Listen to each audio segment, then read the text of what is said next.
Vamos lá, meus irmãos, vamos lá.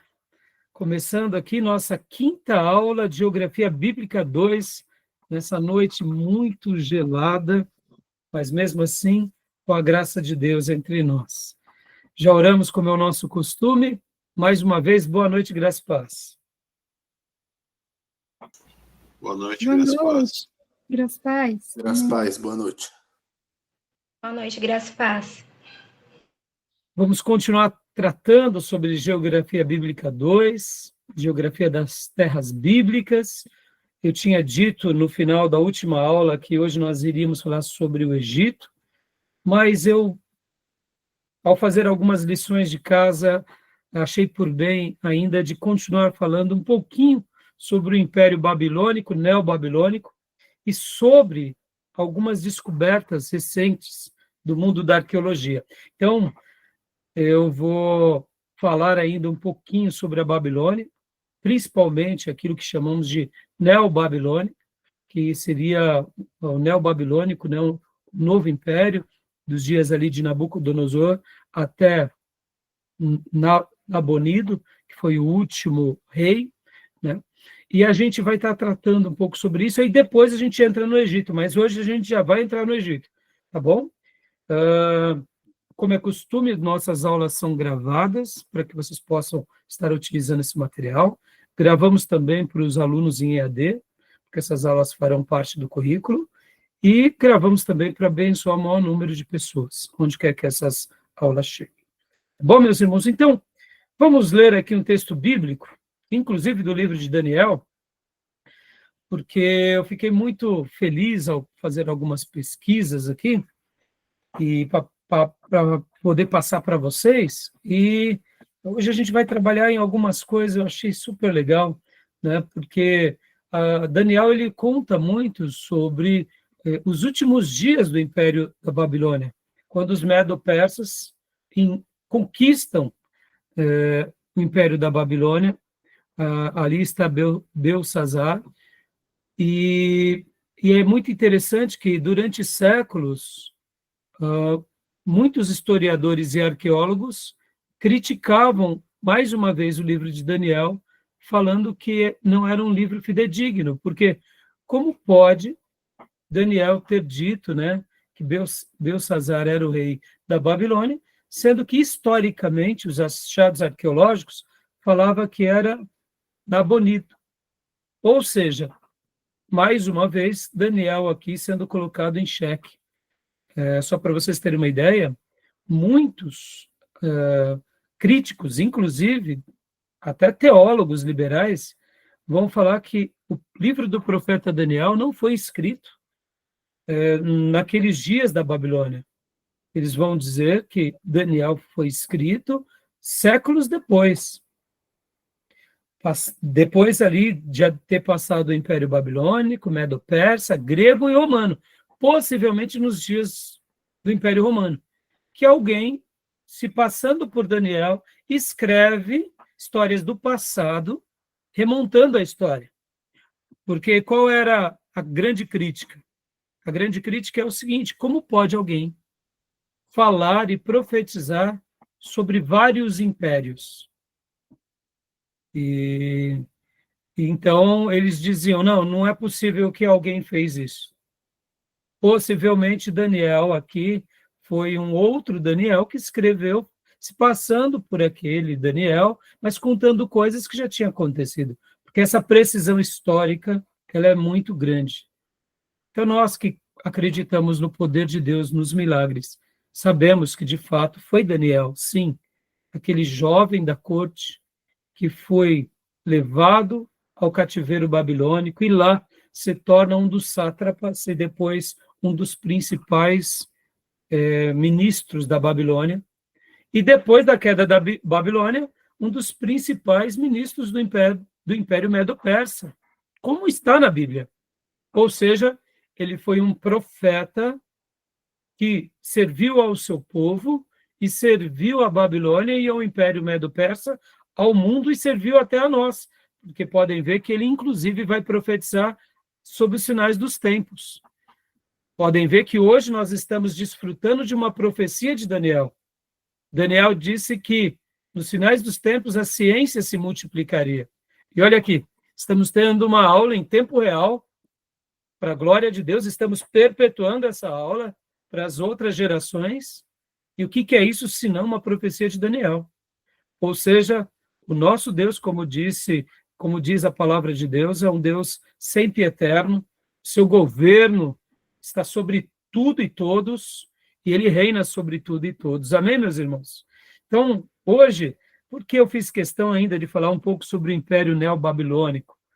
Por causa, principalmente, de achados arqueológicos confirmando que Belsassar, que era filho de Naponido, ele era corregente junto com Nabonido. Ou seja, os textos de Daniel, depois de serem criticados, depois de serem questionados, os achados arqueológicos confirmaram que aquilo que Daniel estava falando em loco, e profetizando, e presenciando, e até interpretando os escritos que Deus escreveu na parede, né? Ou seja, de fato, ele estava lá. Deus seja louvado, meus irmãos. E é esse Deus que nós servimos.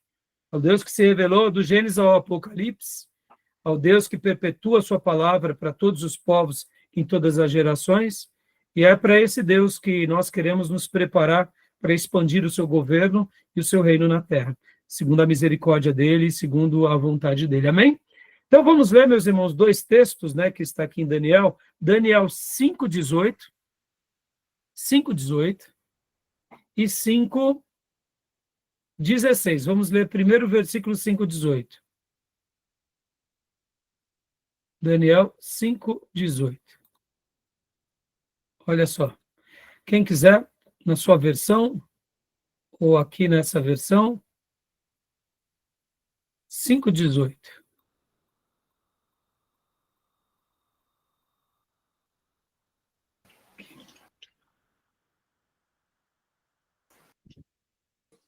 Vou ler aqui.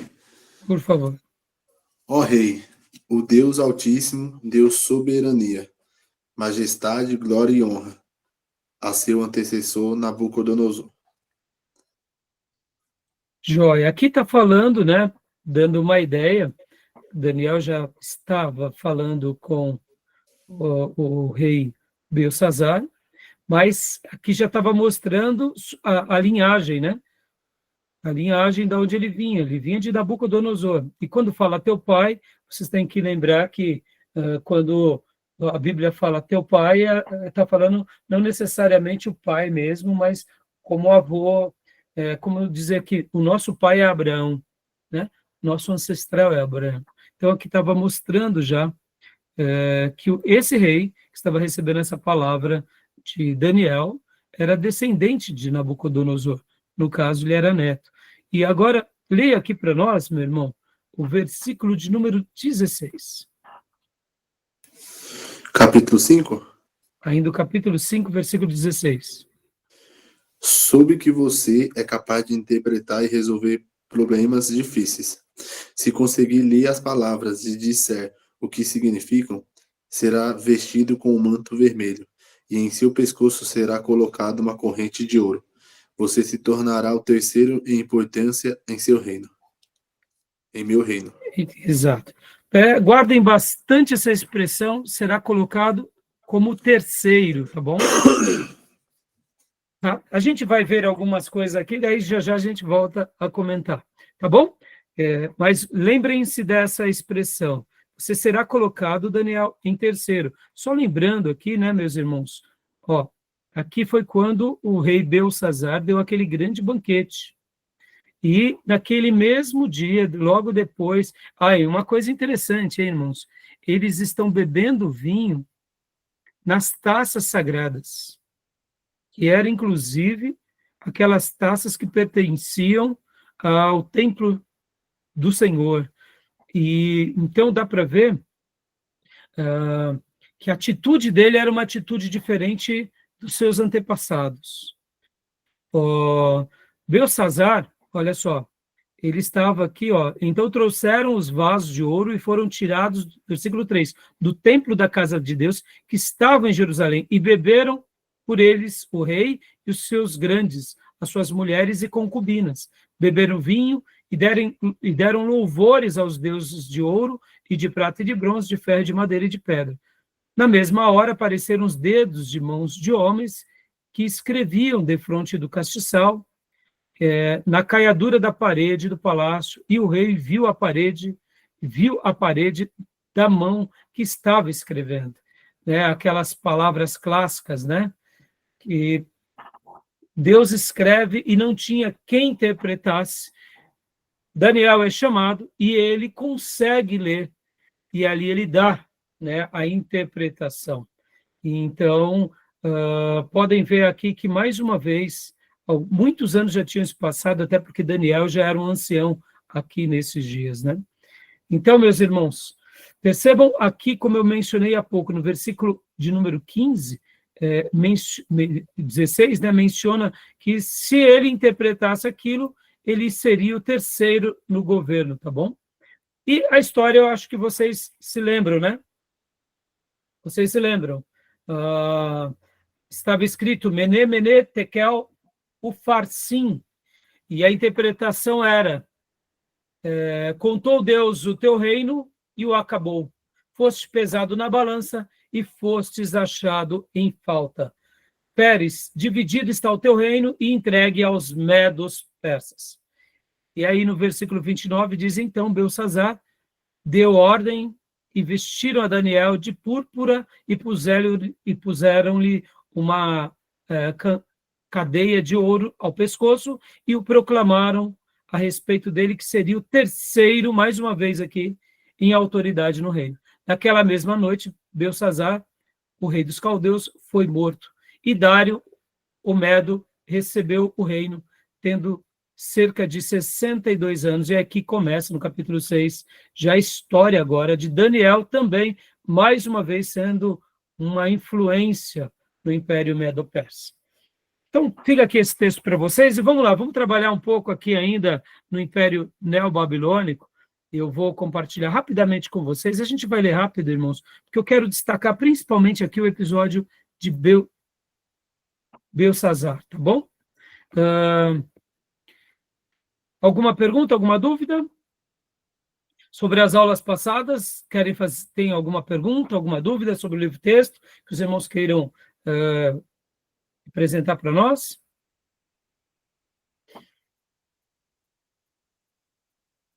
Então, vamos lá, meus irmãos, vamos lá. Vamos lá, aqui. Deixa eu compartilhar aqui com vocês. Joia.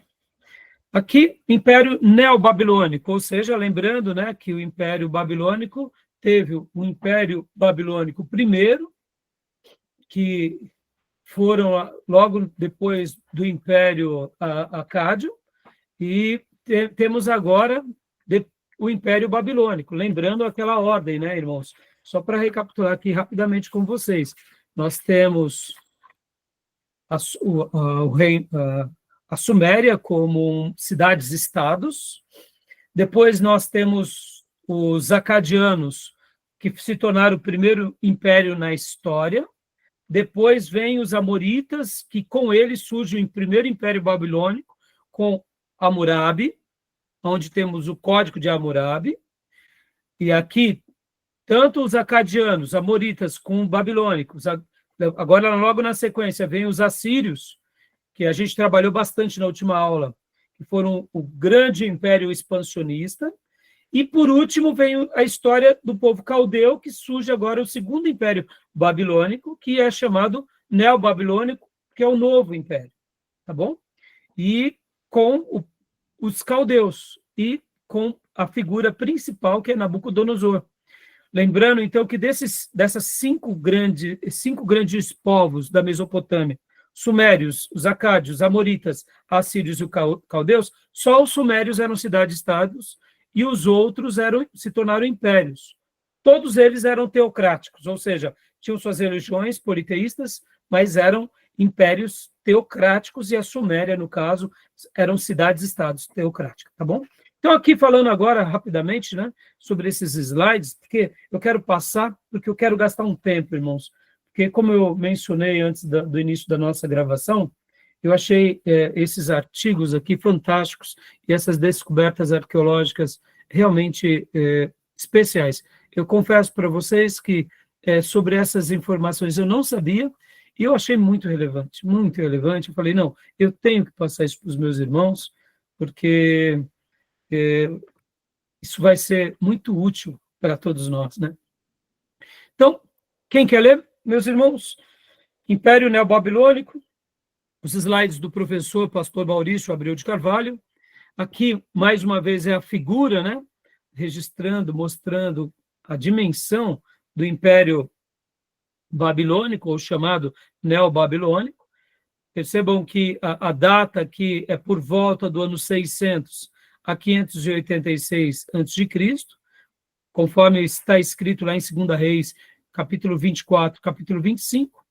É chamado o Novo Império Babilônico, Nabucodonosor é seu grande protagonista. E aqui também temos o Reino do Egito, né, logo abaixo. Mas percebam que aqui o Império Babilônico ele era muito forte e ele tinha, até certa medida, um controle até sobre o Egito, ou pelo menos ele estava numa situação muito, muito favorável, mesmo que o Egito ainda tinha, né, vamos dizer assim, as suas características, ele consegue abarcar toda essa região, inclusive o Egito, né? Ou seja, essa é a área das conquistas de Nabucodonosor e dos seus descendentes, que logo depois vão ser conquistados por Dário Medo-Persa, né? E aí a gente já conhece a história um pouco sobre o Império Medo-Persa. Nessas aulas a gente não vai gastar muito tempo falando do Império Medo-Persa, tá bom, meus irmãos? Mas vamos lá, continuando. Quem quer ler para nós, irmãos?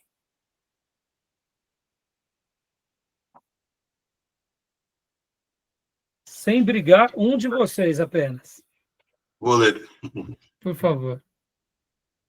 Os reis do Império Neobabilônico, 626 a 539 a.C.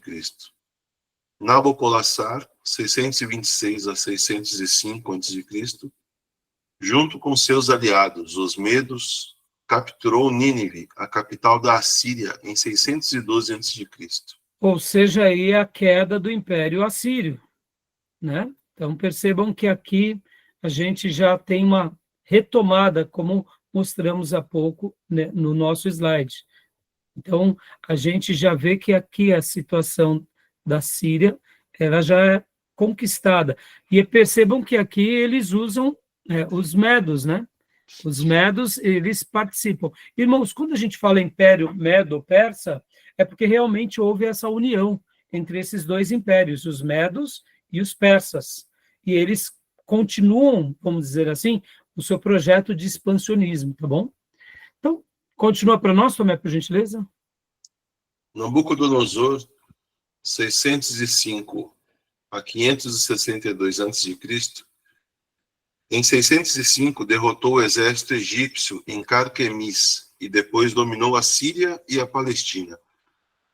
Quando Jeoiaquim de Judá se rebelou, sitiou Jerusalém e levou cativos para a Babilônia, 2 Reis 24, de 1 a 16. Quando Zedequias de Judá se rebelou, capturou Jerusalém, levando cativo os líderes, queimando o templo e derrubando os muros da cidade. 2 Reis 25, de 1 a 11. Aqui nós lembramos das histórias dos profetas, principalmente o profeta Jeremias, falando à tribo do sul, a Judá, e aos reis da tribo do sul, dizendo, olha, se vocês não se arrependerem, Deus enviará uma nação que ela vai devastar tudo aqui. E aqui se cumpre a Bíblia mais uma vez. Lembrando, irmãos, que aquela ideia, né, de que os judeus, eles são um povo eleito e que o judeu pode tudo. Meus irmãos, lembrem-se disso, Abraão era um gentil. Deus separa ele do paganismo e faz dele uma nação. E essa nação é uma nação sacerdotal. O único problema da nação sacerdotal é quando ela cai em pecado. Se cai em pecado e não se arrepende, Deus sempre levantará alguém para exercitar ali sobre eles a sua punição, o seu juízo. E aqui cai por terra aquele senso de supervalorização aos judeus. Os judeus, sim, foram eleitos por uma missão especial, mas eles não podem tudo.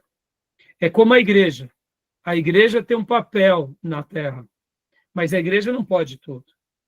A multiforme sabedoria de Deus é revelada na terra por meio da sua igreja.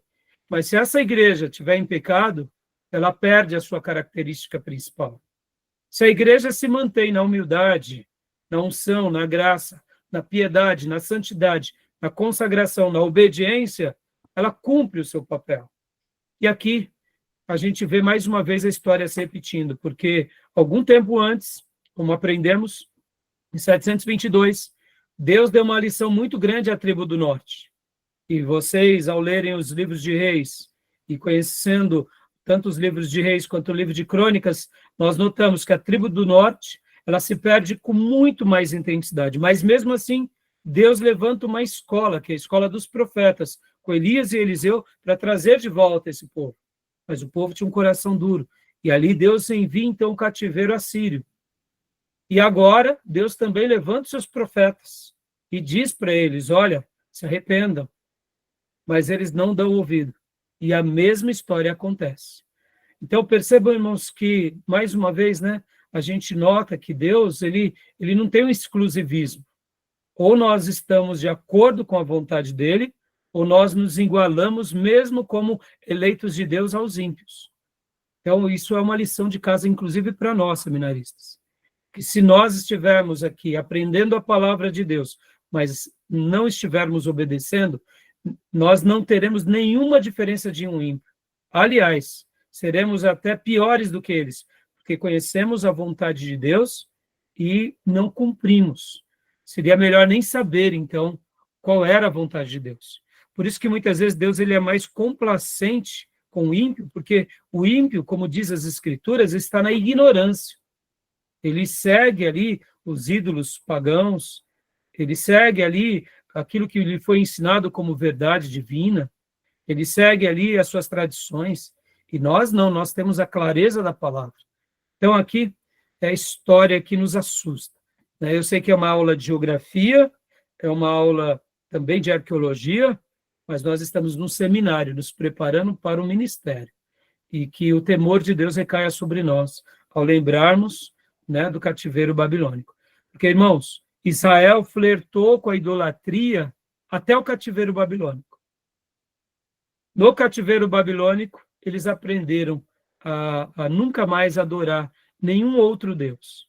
Aí talvez você diga assim, mas e aí, pastor, e depois que eles regressam? Eles se mantiveram em santidade? Sim e não. Podem ver que nos dias de Jesus, a escola de líderes, eles poderiam até ter uma roupagem religiosa, mas eles tinham agora se voltado para as tradições humanas. Os líderes religiosos deveriam adorar a Jesus, deveriam seguir Jesus, mas foram eles que se levantaram contra Jesus. Foram eles que se levantaram contra a igreja. Graças a Deus, muitos deles se converteram, mas muitos deles também se perderam, né? Então, que Deus tenha misericórdia de nós, tá bom, meus irmãos? Vamos lá, continuando aqui o slide. Por favor, Tomé.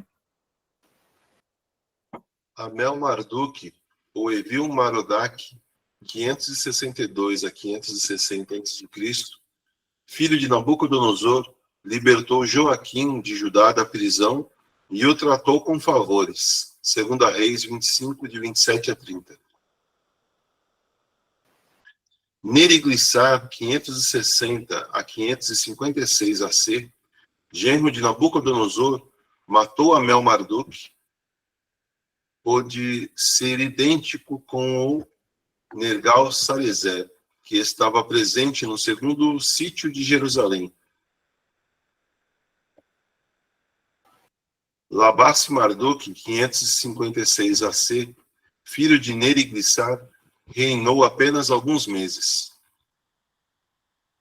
Nabonido, 556 a 539 AC, viveu por 10 anos em Temá, deixando o seu filho Belsazar como corregente em Babilônia. 539 AC, Babilônia se rendeu a Ciro, rei da Pérsia, assim terminando o Império Neobabilônico. Joia, meus irmãos, eu estou aqui, né? A gente não vai gastar muito tempo, aqui a gente está apenas passando para vocês essas informações, né? E então, mas prestem bastante atenção aqui, ó. Nabonido é considerado, né, como eu mencionei há pouco, como o último rei da Babilônia. Mas nos últimos 10 anos, ele ficou vivendo nessa região de Tema. E Belsazar ficou sendo seu corregente. O que era o corregente, irmãos? Era o vice que assume na ausência do rei. Então, ele estava fazendo o papel de ser um regente, literalmente, né? É que, no caso da monarquia, ela recebe algumas características um pouco diferentes, mas, em tese, seria isso. O corregente é o príncipe que foi nomeado na sucessão. Então, de fato, é isso. E aqui, nessa data, né, Ciro, rei da Pérsia, ele realmente, assim, domina a Babilônia, tá bom?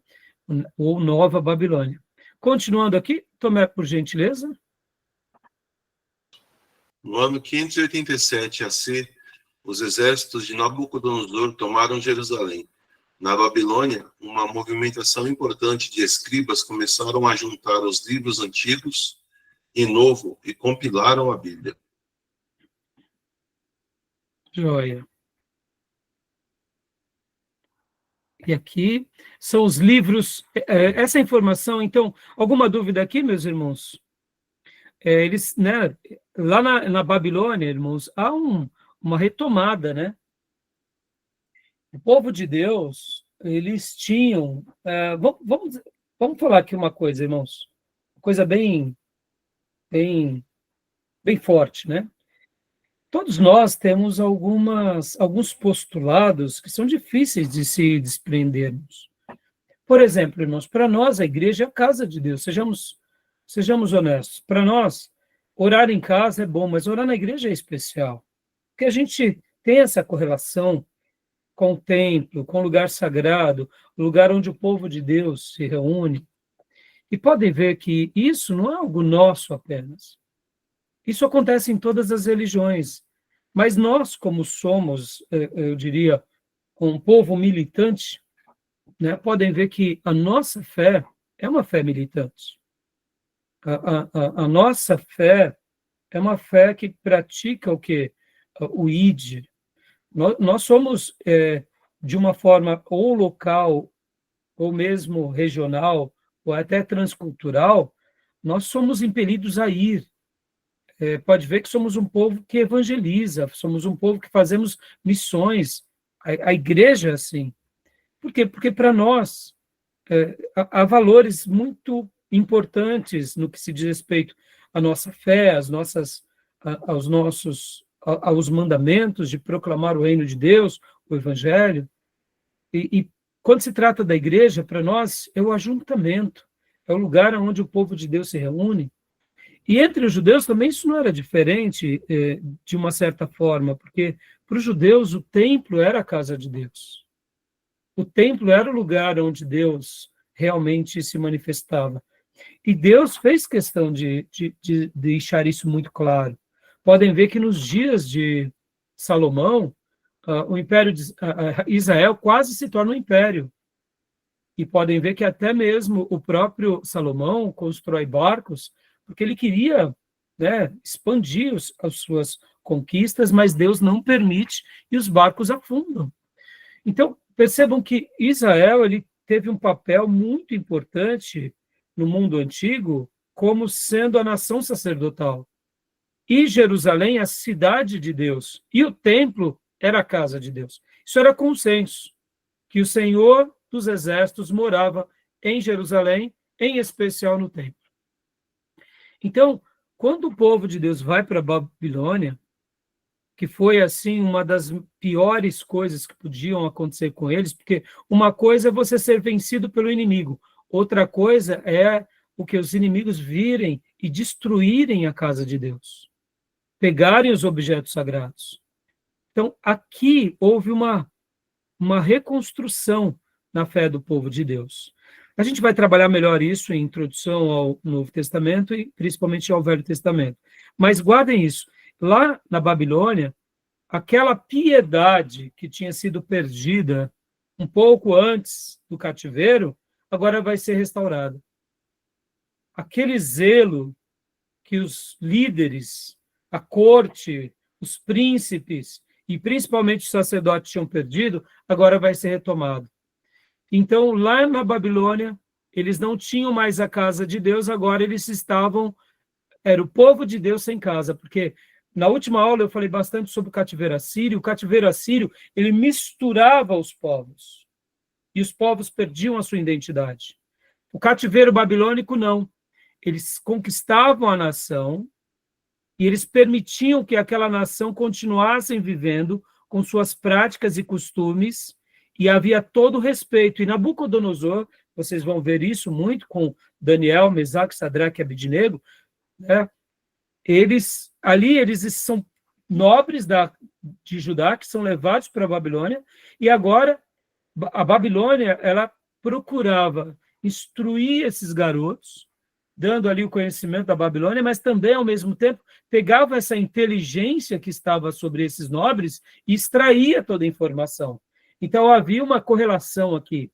Nabucodonosor, ele pegava o melhor de cada povo que ele conquistava, e agora ele colocava esse povo debaixo ali da sua tutela, mas ele dava uma certa liberdade também. Tanto é que a gente vai ver que o próprio Daniel começa tendo muito protagonismo, né, na corte. É claro que isso tudo em virtude da sua fé e da sua devoção a Deus.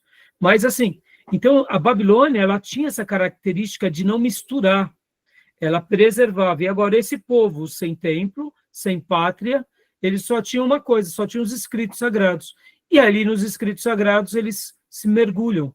Podem ver que no livro de Daniel vai mostrar que o próprio Daniel estava lendo o profeta Jeremias. Por quê? Porque fazia parte da vida deles. Eles não tinham mais templo para sacrificar, e é aqui onde nasce o projeto Sinagoga.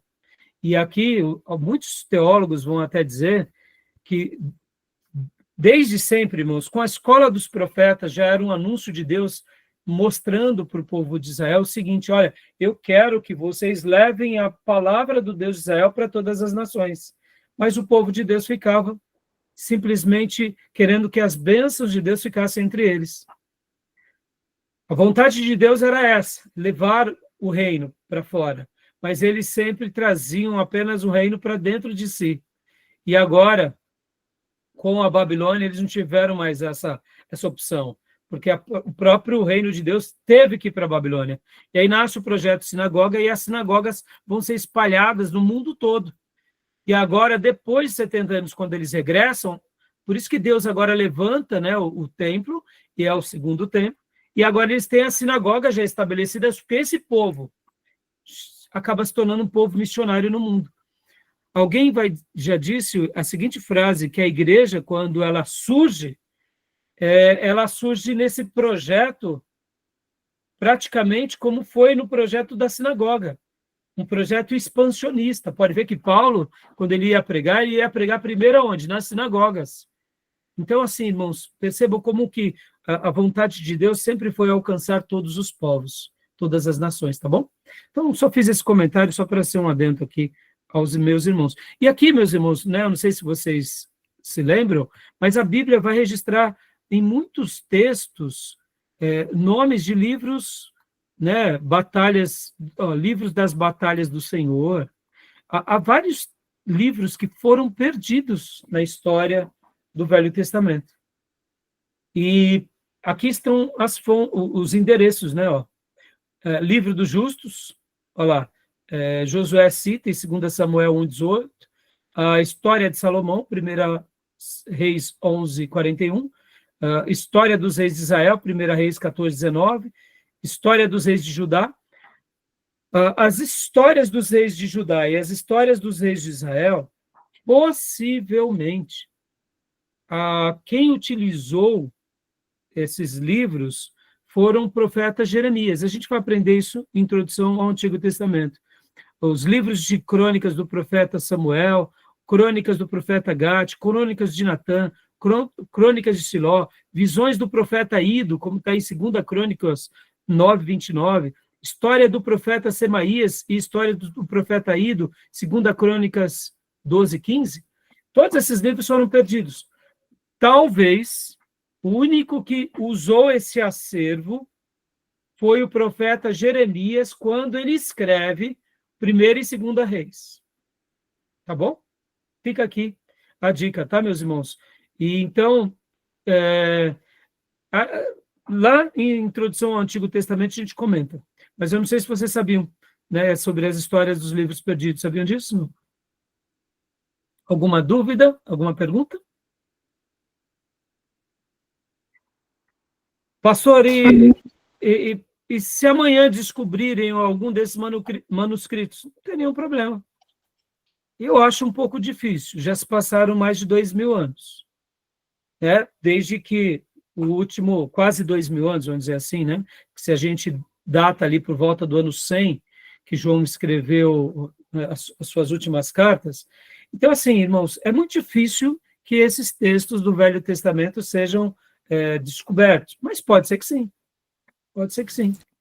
E no Tá caso, bom? se eles fossem encontrados, ia ser como parte da Bíblia ou ia ser como aqueles livros apócrifos?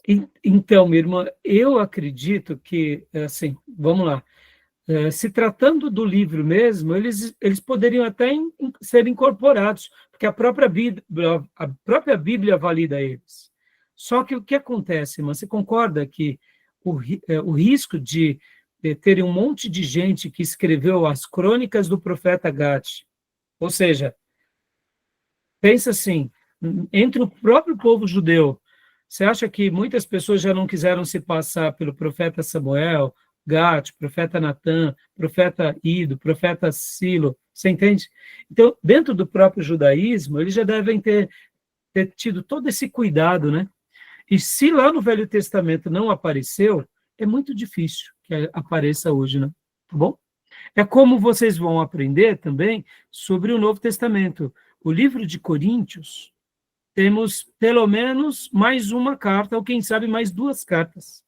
Porque quando Paulo está escrevendo 1 Coríntios, ele faz menção, como eu já vos escrevi anteriormente. Opa, então Paulo já tinha escrito uma primeira carta.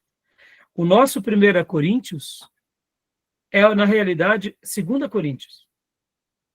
E o nosso 2 Coríntios seria a 3 Coríntios.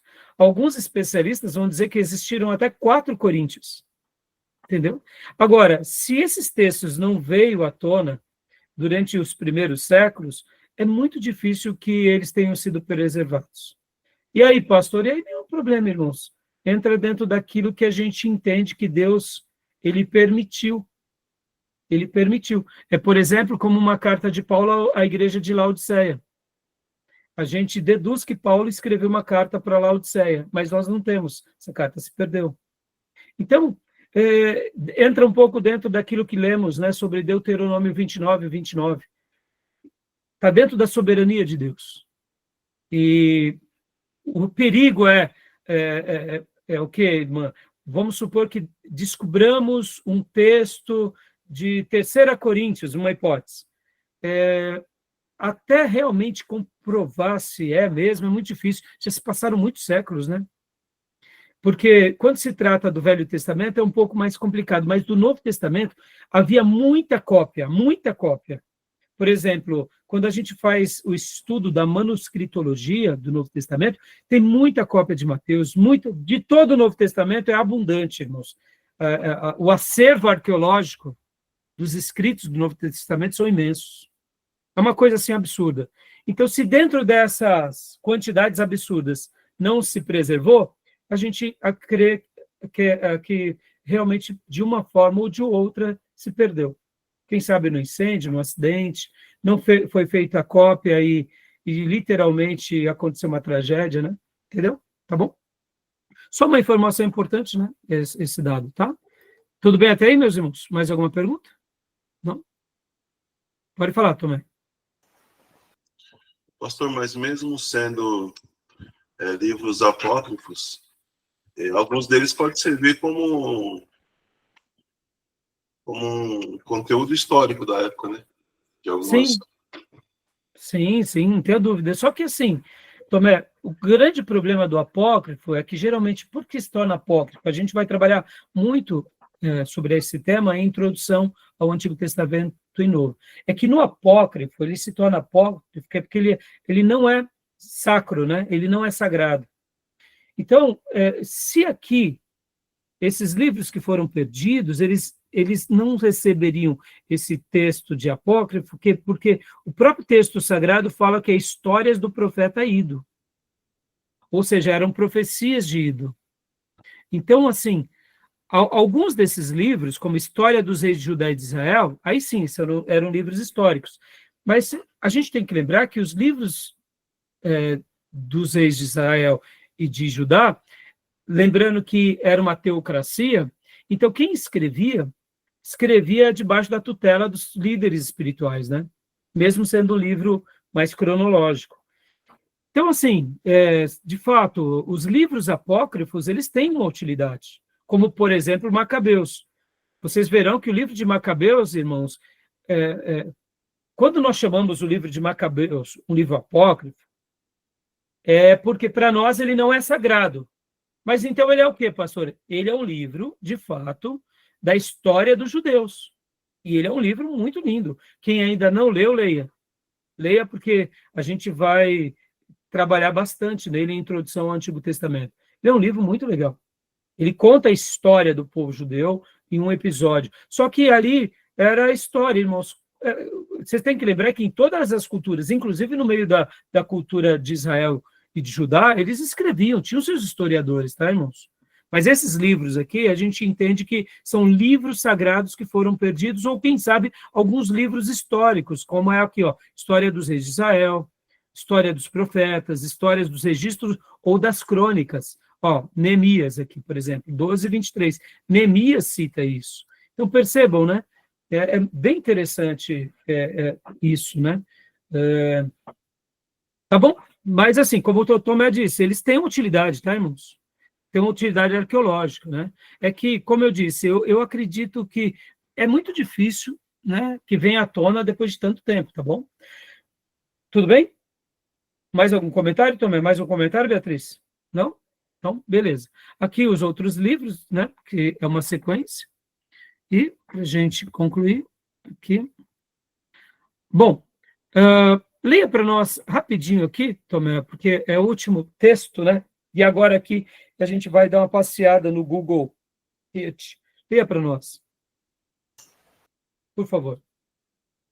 A criatividade neobabilônica se manifesta em sua arquitetura, principalmente na Babilônia, capital do reino, que alcançou seu máximo esplendor entre 626 AC e 539 AC.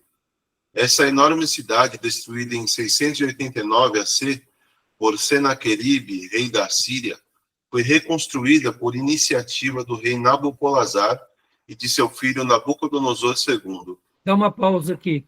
Meus irmãos, Nabucodonosor II, na realidade, historicamente ele é chamado assim, ele é o nosso Nabucodonosor da Bíblia, tá? Falo nosso porque é o que a gente se familiariza, né?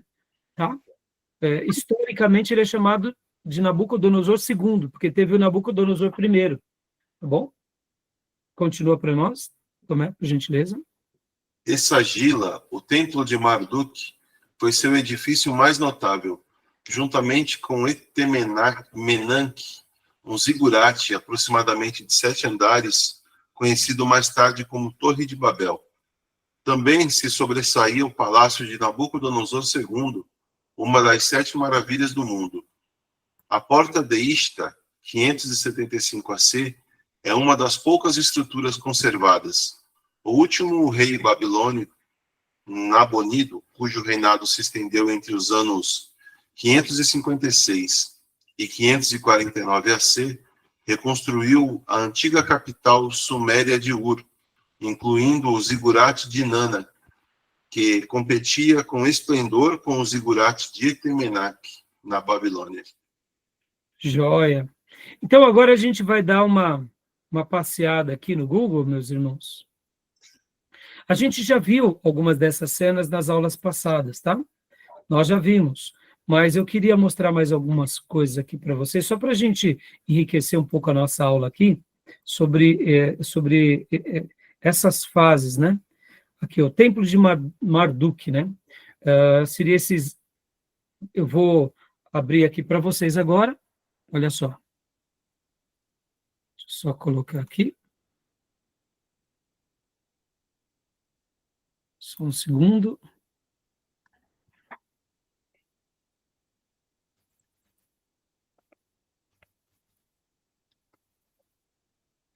Aqui é muito interessante, irmãos, porque a gente, olha só, deixa eu compartilhar com vocês.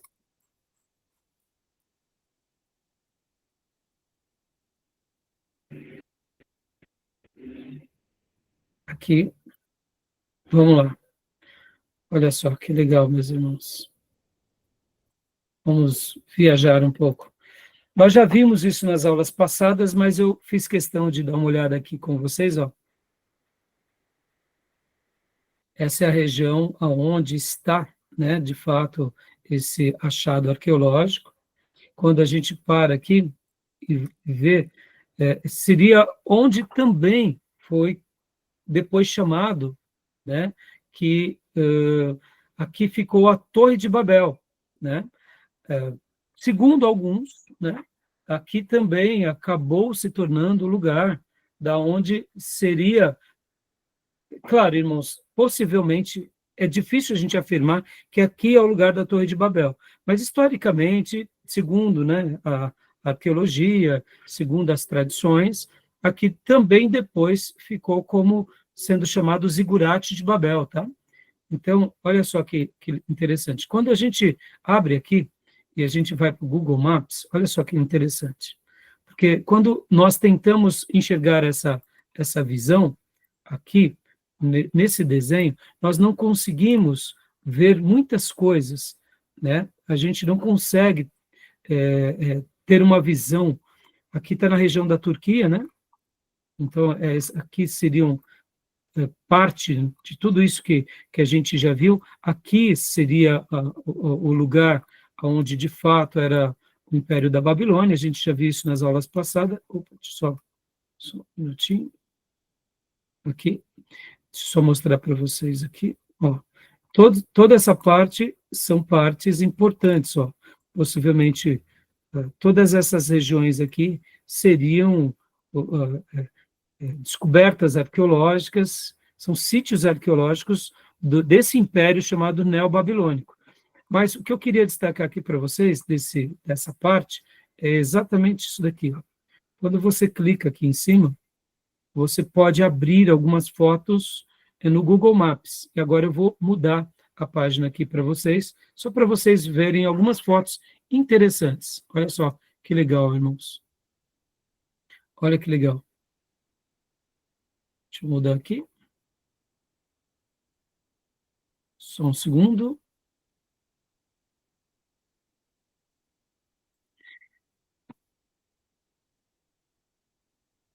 Só para mudar a janela. É bem legal quando a gente tem essas possibilidades, ó. Olha aqui. Ó, quando você vai atuar, isso daqui é o Google Maps, né? E olha só que legal, você clica aqui, você tem uma reconstrução aproximada de como era esse zigurate, irmãos. Olha só, que legal. Tá dando para ver aí? Esse vídeo aqui, eu achei muito interessante, ó. Isso daqui são, ó, vocês conseguem, tá dando para vocês verem? Eu não consigo ver vocês agora. Tá dando? Ó, olha só, aqui seria hoje, né? Essa região, esse sítio arqueológico que a gente acaba de mencionar. Deixa eu colocar aqui e soltar esse vídeo para vocês. Ó. Eu não sei se vocês vão ouvir. Opa, saiu, né? Peraí. Estão vendo? Estamos vendo, mas está sem Isso. som. Isso. O Dá som. para ver. Isso. Então, eu consigo. Depois vocês colocam no Google Maps, vocês colocam lá Zigurate de Babel. E olha só, meus irmãos, olha que coisa fantástica. Né? Essa gravação é uma gravação recente, né? De 2023, de um turista. Ó. Olha que coisa fantástica, né? Mostrando o que nós acabamos de ver aqui, que seria, né, essa parte, né, que seria o Templo de Marduk, tá vendo? Esse zigurate, como é conhecido mais tarde, a Torre de Babel.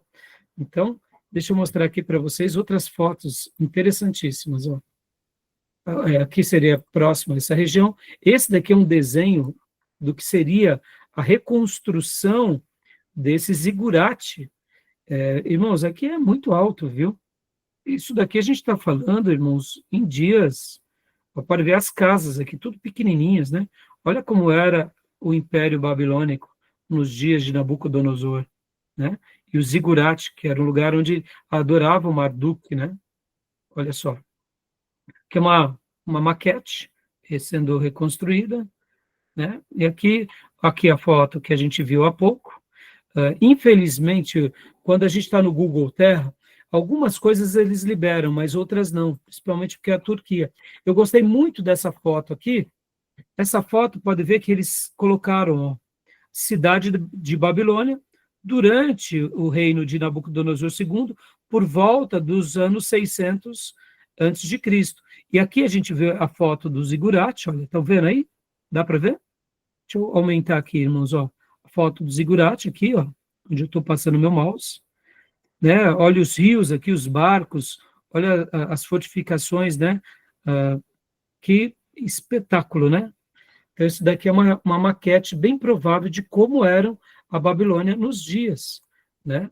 E aqui mais uma foto também, mostrando um pouco daquilo que a gente já viu, dos jardins suspensos, tudo, né?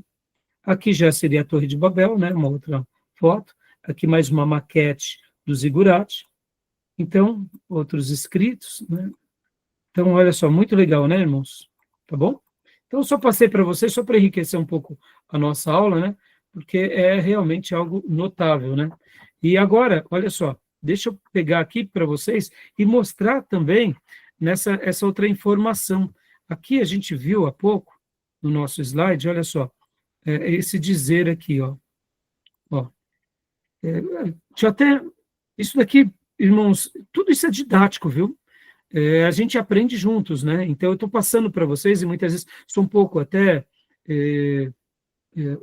prolixo, porque eu sei que muitos irmãos já têm o conhecimento da tecnologia, já sabem utilizar, mas percebam, eu estou com 53 anos, mês que vem faço 54. Vocês sabem que os menininhos aí de 20 e poucos anos já nasceu com o celular na mão, mas a minha geração não nasceu com o celular na mão.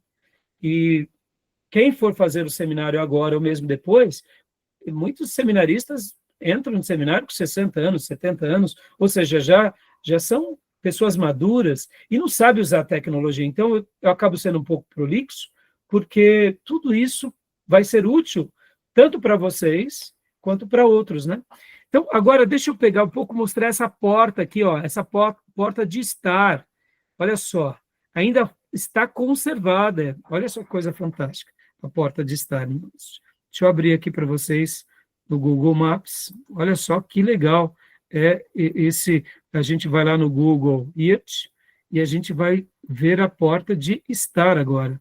Olha que legal. Vamos lá, vamos fazer esse passeio juntos. A gente coloca aqui, ó, porta de estar. Estar, isso. Estar, deve ser assim que se fala.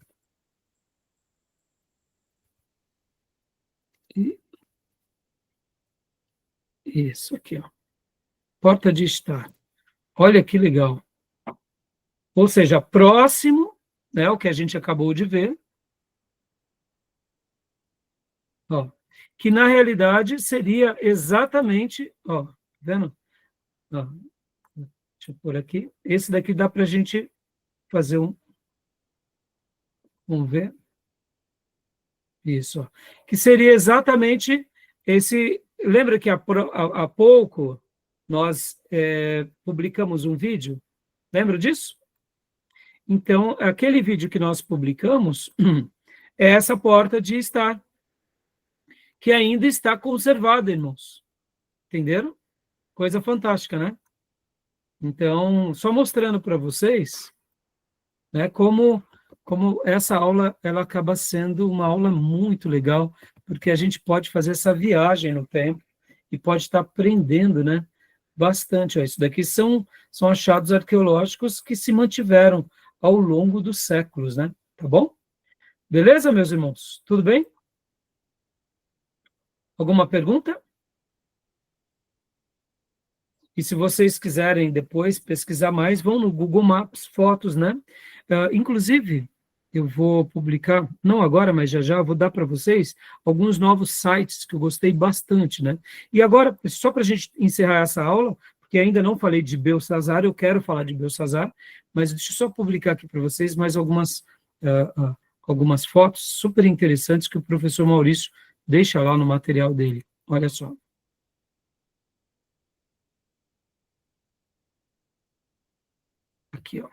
Aqui, ó, porta de estar, tá vendo? Aqui é uma maquete, né? Também, já, vamos dizer assim, é a mesma porta, só que agora, claro, que, né, irmãos, feita todo o trabalho, né? É aquilo que a gente acabou de ver agora. Aqui, inscrição com o nome de Nabucodonosor, ou seja, validando aquilo que a Bíblia falava, né? Mais uma foto do jardim suspenso. Aqui, mais uma vez, o jardim suspenso, como zigurate, pode ver aqui que também ele tem essa, ali parece esse zigurate, né? Ó, o zigurate de Nana. Mais uma vez aqui o zigurate, né? O jardim suspenso lembra muito essa ideia do zigurate, né? Mas a gente está falando de construções enormes, viu? Tá bom? Beleza até aí, meus irmãos? Então, alguma pergunta? E agora, no próximo encontro, eu quero falar sobre um pouco Beltesazar. Eu quero gastar algum tempo aqui com vocês, falando sobre ele e sobre o artigo que eu mencionei há pouco, tá? Eu vou publicar aqui para vocês qual é esse material. Olha só, é esse artigo aqui. Estão vendo? Olha. Bíblia e Arqueologia. E esse artigo é muito legal. Esse vídeo que está aqui, ele está em inglês, mas você pode colocar tradução para português e você vai ter a legenda automática. É muito legal. Eu só vou fazer uma pincelada breve, mas aqui a gente vai ter descobertas arqueológicas, como eu mencionei para vocês há pouco. Porque, historicamente, como eu mencionei, Nabonido é o último rei da Babilônia. Ora, se Nabonido é o último rei da Babilônia, por que Daniel fala que é Belsazar?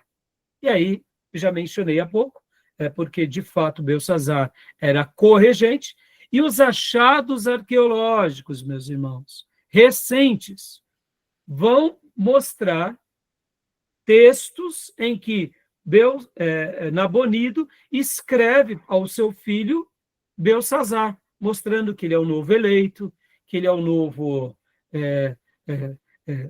príncipe que vai assumir tudo.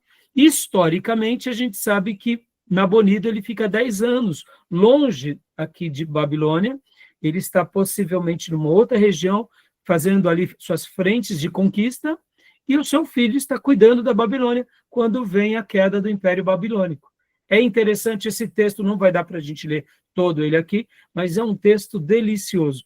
Eu achei muito legal, principalmente por causa dos cilindros de Nabonido, tá bom? Então a gente já vai ler esse texto aqui, tá bom, meus irmãos? Eu já publiquei, inclusive, no nosso canal de WhatsApp, um arquivo com vários links pelos quais essa aula está baseada, para vocês poderem, então, se aprofundar nesses temas, tá bom? Beleza? Tudo bem até aí? Alguma pergunta, alguma dúvida? A gente vai chegar no Egito, já já. Eu quero terminar rapidinho aqui essa parte para a gente ir para o Egito, porque o Egito vai ser muito importante na história bíblica e na arqueologia também para nós, tá bom? Beleza, meus irmãos? Vamos para o intervalo? Vamos tomar um chazinho? Alguma pergunta, alguma dúvida? Não? Então eu vou parar aqui a gravação, tá bom? E a gente volta em instantes.